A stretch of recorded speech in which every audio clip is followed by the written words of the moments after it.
ఒక సేవకులు ఒకరోజు ఒక తెల్ల కాగితాన్ని తీసుకొని దాని మీద ఒక నల్ల చుక్కను పెట్టి గోడకు స్టిక్ చేస్తారు.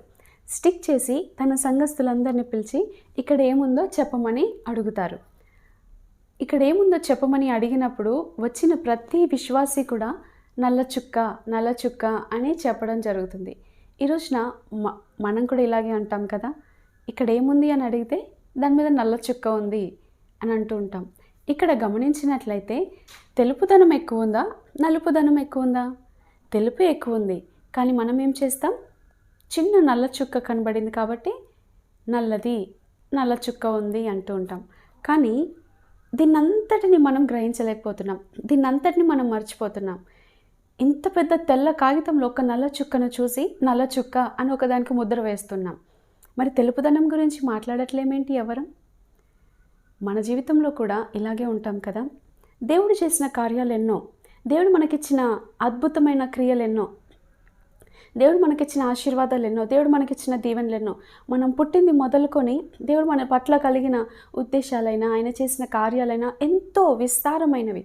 కానీ ఎక్కడో ఒక చుక్క పాటంతా శ్రమ, ఒక చుక్క పాటంతా సమస్య, ఏదో ఒక చుక్కంతా ప్రార్థనకు జవాబు రాని పరిస్థితి మన జీవితంలో ఎదుర్కోగానే దాన్నే చూస్తాం, దాని గురించే మాట్లాడతాం.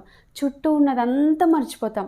దేవుడు చేసిన మేళ్లను, ఇచ్చిన ఆశీర్వాదాలను, ఆయన ఇచ్చిన కాపుదలను అన్నీ మర్చిపోయి నల్ల చుక్క ఉంది నా జీవితంలో, నాకు అప్పు ఉంది, నాకు సమస్య ఉంది, నాకు అనారోగ్యం ఉంది, ఇదే చెప్తూ ఉంటాం. దీన్నంతటినీ మర్చిపోతున్నాం కదా.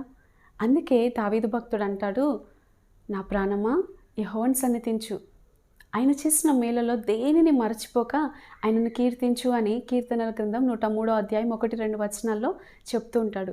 మనం కూడా దీన్నంతటినీ మన జీవితంలో దేవుడు చేసిన మేలన్నింటిని మనం జ్ఞాపకం చేసుకొని దావీదు భక్తుని వల్లే ఎప్పుడైతే స్తుతిస్తామో, ఇది లేకుండా దేవుడు చేయగలిగిన సమర్థుడు. ఇది ఉండకూడదు అని మీరు ఆశపడుతున్నట్లయితే ఆయన చేసిన మేలను జ్ఞాపకం చేసుకొని ఆయనను స్తుతించండి. దావీదు ఏ స్థితిలో ఉన్నా కూడా దేవుని స్తుతించాడు.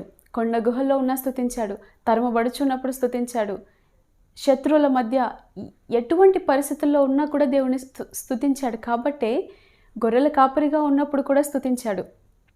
ఏ స్థితిగతులు ఎదురైనా స్తుతించాడు. కాబట్టి దేవుడు రాజుగా మహాచక్రవర్తిగా నిలబెట్టడం జరిగింది. ఈ రోజున మీరు ఉన్నతమైన స్థితి పొందుకోవాలి అనుకుంటే మీ స్తుతి మీ స్థితిని మారుస్తుంది. దేవుడు చేసిన మేలలో దేన్ని మర్చిపోక ఆయనను స్తుతిద్దాం.